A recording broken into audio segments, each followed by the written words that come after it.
দুর্ভাগ্যজনক ঘটনা। কলকাতার তিলোত্তমার নৃশংসতার ঘটনাকে রাজনীতির রং লাগানো কখনোই কাম্য নয়। ফের একবার আরজিকর কাণ্ডের সরব হুগলির তৃণমূল সাংসদ রচনা বন্দ্যোপাধ্যায়। তার দাবি, একটা মানুষ যখন সত্যি করেই কোনো বিষয়ে ভাবনা চিন্তা করে কথা বলে তখন মানুষের চোখ দিয়ে জল বেরিয়ে আসে। এত নিন্দনীয় ঘটনা ঘটেছে, তাতেও রাজনৈতিক রং লাগানো হচ্ছে। বিজেপি সিপিএম উঠে পড়ে লেগেছে কে কি করেছে সেটা নিয়ে কথা বলতে।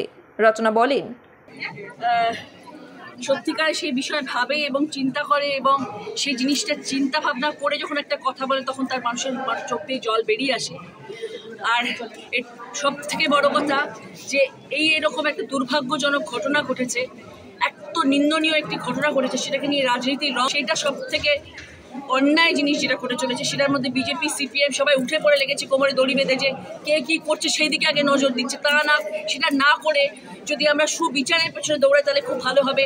রচনা ব্যানার্জি চোখের জল ফেললো, ঋতুপর্ণা সেনগুপ্ত শঙ্খ বাজানো, সেটা নিয়ে প্লিজ সমালোচনা করবেন না, এটা আপনাদের শোভা পায় না। পুলিশ রয়েছে বলেই কিন্তু পুলিশ দুদিনের মধ্যে সেই দোষীকে ধরেছিলেন।